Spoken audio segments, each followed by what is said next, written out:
Le CIMI, le salon de l'immobilier d'entreprise, du mercredi 11 au vendredi 13 décembre 2019, depuis le Palais des Congrès de Paris, en direct sur Radio Imo. Salut à tous, merci beaucoup d'être avec nous. Vous êtes toujours en direct ici au Palais des Congrès Porte-Maillot pour cette édition 2019 du CIMI. Je suis ravi d'être avec vous. On a fait des conférences extrêmement intéressantes et on vous avait promis de recevoir des influenceurs du métier qui sont autour de la table. Je tenais absolument à l'avoir aujourd'hui. Il lui a trouvé 10 minutes pour venir sur le plateau. On en est ravis. Je suis ravi d'accueillir Georges Roqueta. Bonjour. Bonjour Georges, comment allez-vous ? Bien. Je suis ravi de vous avoir sur le plateau. Vous êtes le président fondateur d'Atland. Bon. Oui. Je ne sais pas que j'étais un influenceur. Oui, un influenceur, quelqu'un qui compte, quelqu'un qui est suivi en tout cas. Ce qui prouve une chose, c'est que effectivement, on en parlait en antenne, vous avez ce qu'on appelle une bonne série, vous élargissez, vous grossissez à vue d'œil, vous avez beaucoup de très beaux projets. Alors il y a une chose que j'aime bien chez vous, chez Atland, c'est que vous avez le côté entrepreneurial, on peut le dire, ou start-uping, même avec la taille du groupe. C'est-à-dire qu'il y a une espèce d'état d'esprit chez les collaborateurs. Ils sont toujours en mode création d'entreprise, quoi. Oui, c'est un des gros challenges d'Atland que j'ai co-créé avec Lionel Védy il y a 15 ans. C'est de garder cette agilité de l'entrepreneur dans un monde immobilier qui est compliqué, dans un monde immobilier qui nécessite beaucoup de ressources. Et donc, un des challenges pour l'entreprise, ça a été de conduire sa croissance tout en préservant un actionnariat fort des fondateurs, faire en sorte que les managers nous accompagnent aussi dans cette histoire capitalistique, et avec toujours cette idée de trouver un équilibre entre des activités chez nous qui deviennent maintenant un petit peu plus institutionnelles, avec des sociétés réglementées, des fonds réglementés, et cette agilité, cette réactivité d'entrepreneurs. Donc maintenant, on est plus de 170. Voilà, le groupe, c'est 170. Oui, donc c'est 175 personnes, donc c'est un petit peu plus difficile que quand on était 25 ou 30, mais on arrive quand même à garder cette agilité, cet esprit d'entreprise, et on voit que les jeunes qui nous rejoignent adhèrent et se fondent sans difficulté dans cette réussite, Georges, elle n'a pas du tout altéré votre enthousiasme ni votre passion. Non, parce qu'on est toujours... Oui, bon, déjà, on fait un métier formidable, et puis on a un environnement économique qui nous aide. Et puis, on a toujours eu beaucoup d'idées qu'on a réussi à faire partager avec nos collaborateurs. On n'a pas été trop mauvais dans l'exécution des idées que l'on avait, et on a surtout bénéficié, on a, je pense, eu une bonne gestion du timing sur les 15 dernières années, des produits qu'on a lancés ou des opérations de croissance externe que l'on a fait. Et là, au bout de 15 ans, on en tire vraiment les bénéfices. La société a vraiment changé de taille sur ces 3 dernières années. D'un point de vue capital, d'un point de vue métier, on a élargi les métiers. On est maintenant... je pense, la seule entreprise cotée qui couvre toute la chaîne de valeur. Donc on a à la fois promoteur logement, promoteur de l'entreprise, on est gestionnaire de fonds, à la fois pour les particuliers et pour les professionnels. Et puis on a intégré l'acquisition du crowdfunding. L'acquisition de voisins qui a permis aussi... donc l'acquisition de voisins qui nous a permis de rentrer sur le marché. La création de MyShare Company avec des partenaires comme le groupe AXA, c'est pas... Et puis donc c'est aussi, ça a été aussi pour nous la reconnaissance... pouvoir monter une société de gestion avec AXA, développer avec un produit, c'est une reconnaissance du marché, c'est une reconnaissance dans la qualité des équipes de voisins, dans ce qui a été fait. Et donc c'est également une nouvelle activité que l'on greffe, toujours avec cette idée de trouver de la transversalité, trouver de la cohérence entre tout ce qu'on fait. Avec l'intégration toujours sous-jacente des métiers, l'intégration de la chaîne des métiers. Oui, l'idée c'est vraiment... Promotion, gestion... Moi, ça a toujours été clair pour moi, il fallait que ces métiers puissent apporter quelque chose au groupe. C'était pas l'idée de juste imposer les métiers les uns à côté des autres. Il y a une vraie cohérence, une vraie transversalité. On n'en est qu'au début de ce qu'on peut faire dans le groupe en termes de transversalité. Vous gérez, vous exploitez aussi. On trouve des terrains, on imagine des produits, on les construit, on peut être investisseur, on peut les gérer. Et en parallèle, on a également une activité d'investissement qui est importante. Donc on achète également de l'immobilier à des confrères et de l'immobilier ancien. On a quand même... Cette année, on aura réalisé quasiment 800 millions d'euros d'investissement sur le marché. Donc ça commence à compter. Et ça vous place parmi les premiers players nationaux quand même ?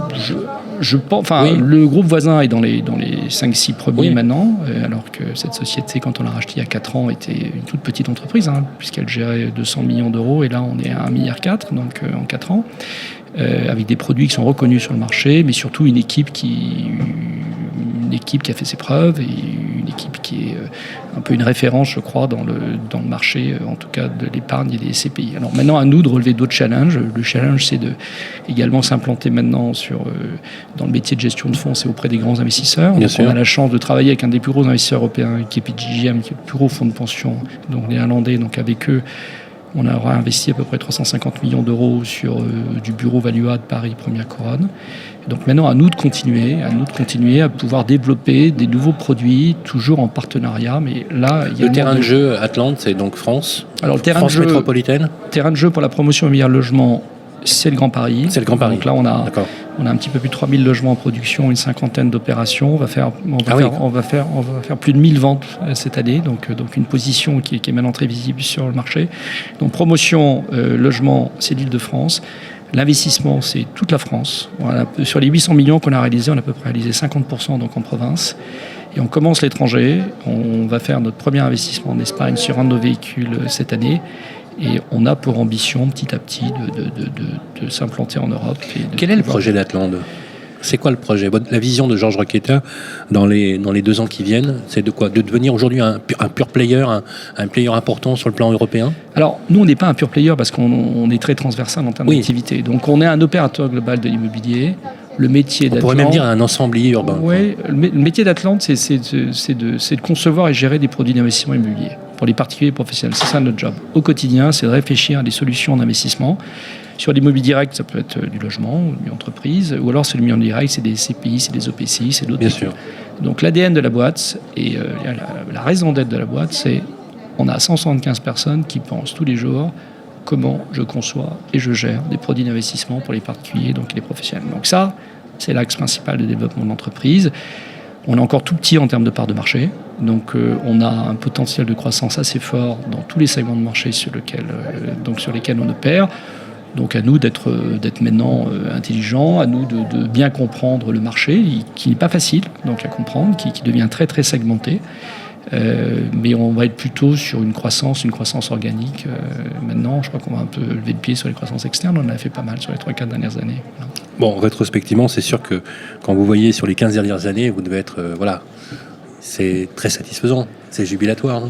Oui, moi, ce qui me donne le plus satisfaction, au-delà de la réussite économique apparente, c'est surtout en termes de ressources humaines. C'est d'avoir autour de moi des collaborateurs qui étaient là depuis le début. Des collaborateurs dont j'ai créé la boîte il y a 15 ans, et d'avoir des collaborateurs qui ont 10, 12, 13 ans d'ancienneté, qui ont maintenant des postes importants, qui sont les cadres importants de l'entreprise. Et la capacité qu'on a depuis 3-4 ans à attirer des jeunes de talent. Donc ça, moi, c'est ma plus grande satisfaction. On est une boîte où on a très peu de turnover, et on a une vraie capacité à attirer. Donc je suis très heureux quand je discute avec des jeunes chez nous qui manifestent beaucoup d'enthousiasme et qui adhèrent. C'est vrai, vous avez une singularité. Je pense que ça tient aussi à votre personnalité, Georges. C'est sur le plan humain. D'abord, vous avez toujours été, et c'est vrai que accessible. C'est vrai qu'on peut vous parler facilement. Vous êtes toujours accessible.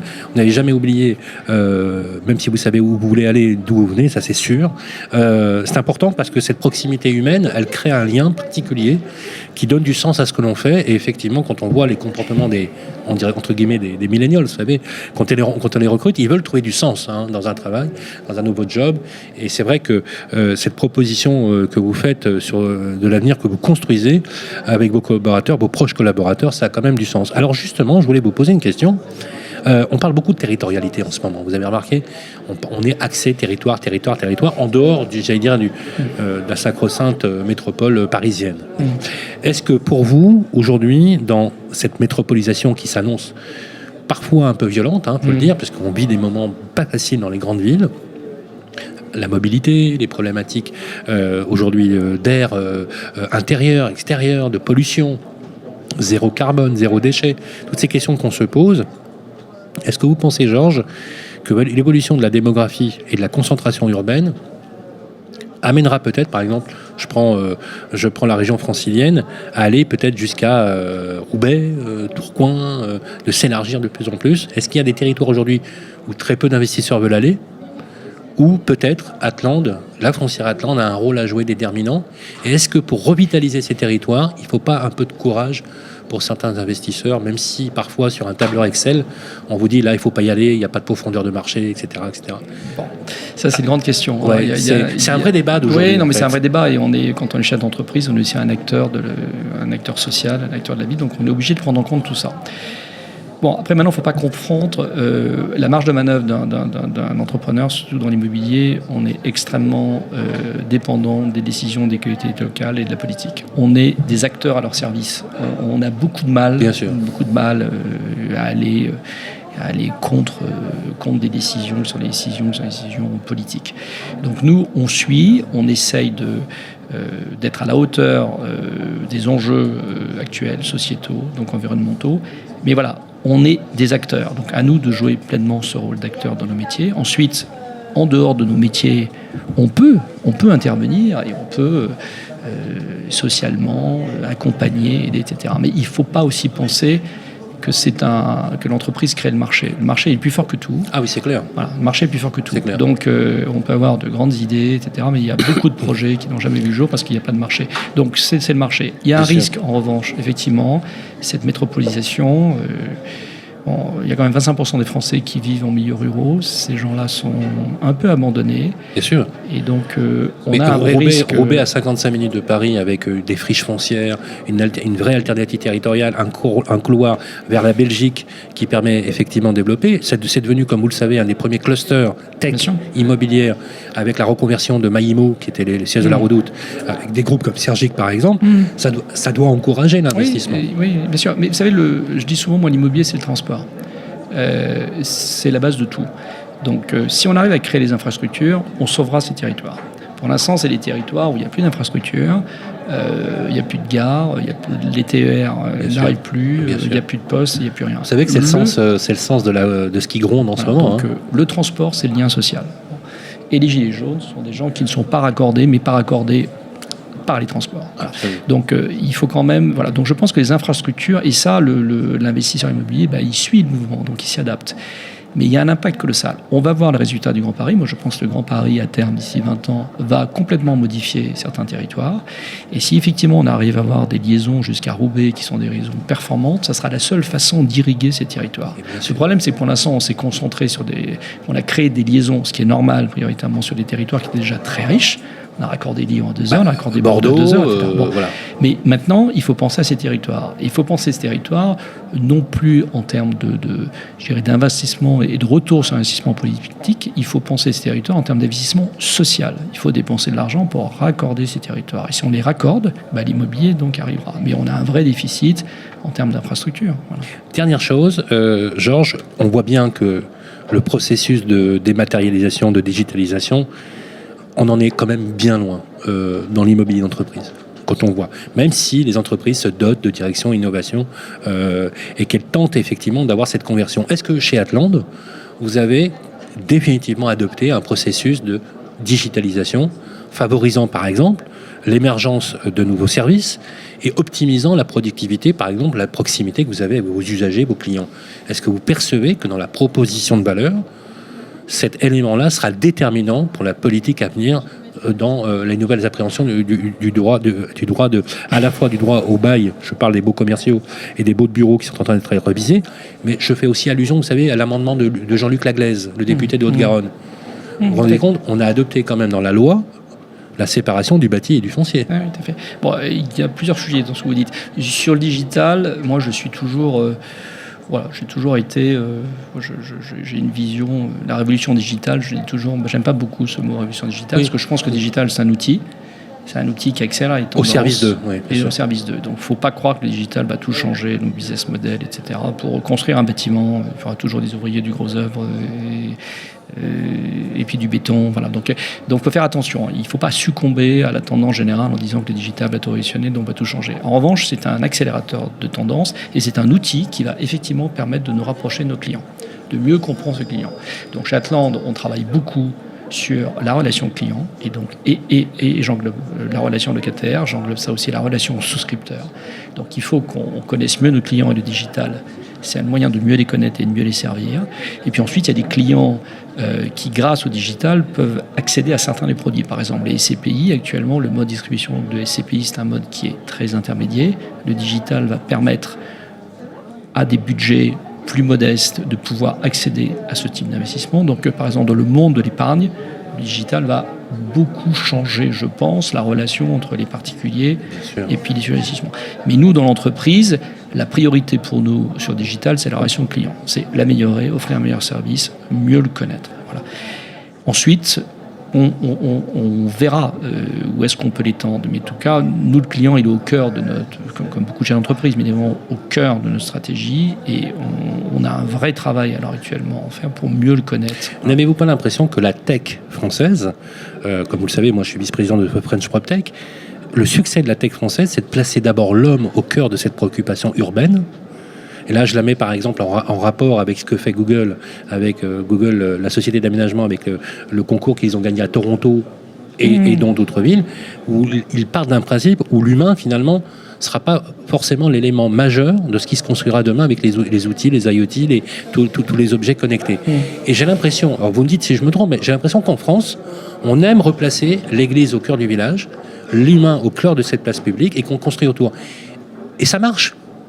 22% de start-up françaises sont à San Francisco et irriguent, finalement, poussent avec cette problématique. Est-ce que vous ne trouvez pas que c'est ça qui fera le succès de la PropTech à la française ? C'est même pas la française, c'est un problème mondial. Si on oublie l'humain, on va se tromper. Bien sûr. Humain. On voit l'image des GAFA, la détérioration de l'image des GAFA en peu de temps. Donc l'humain doit être au centre de tout. Moi, je suis effrayé quand j'entends parler d'intelligence artificielle remplaçant les hommes, les robots, etc. On prend une mauvaise direction. Alors, les robots doivent aider pour les tâches difficiles, etc. Mais si on dynamise ça... Des robots qui verbalisent, qui contrôlent, qui administrent... On va avoir des mouvements. Bien sûr. Voilà, aller expliquer aux gilets jaunes que les PropTech vont vous aider ou changer leur vie digitale, etc. Non, il y a la vraie vie qui prend le dessus. Et je pense que toutes les innovations qui ne mettent pas l'humain au centre de leur innovation auront des difficultés. C'est toujours un plaisir de parler avec vous, Georges. C'est vraiment extrêmement agréable. Je ne vois pas assez souvent, ça me frustre un peu. Il va falloir que j'insiste un peu plus pour que vous veniez. J'ai encore en souvenir ce fabuleux portrait qu'on avait fait de vous. C'était vraiment extrêmement intéressant. Qu'est-ce qu'on peut vous souhaiter de plus ? Que ça avance ? J'ai un petit tableau dans mon bureau qui a été... c'est le litho de Ben que j'ai acheté. C'est une petite anecdote. J'ai acheté le lendemain de la chute de Lehman Brothers. Et sur lequel est écrit « Pour l'instant, tout va bien ». Pour l'instant, tout va bien chez Atlan. Voilà. Souhaitons que ça continue, bien sûr. Georges Requeta, je rappelle que vous êtes président fondateur du groupe Atlan, cofondateur, puisque vous avez votre vieux complice aussi. Merci en tout cas d'être passé par les studios de Radio Imo. On vous souhaite une très belle édition 2019. Merci, bon CIMI. Merci. Très bien. Le CIMI, le salon de l'immobilier d'entreprise, du mercredi 11 au vendredi 13 décembre 2019, depuis le Palais des Congrès de Paris, en direct sur Radio Imo.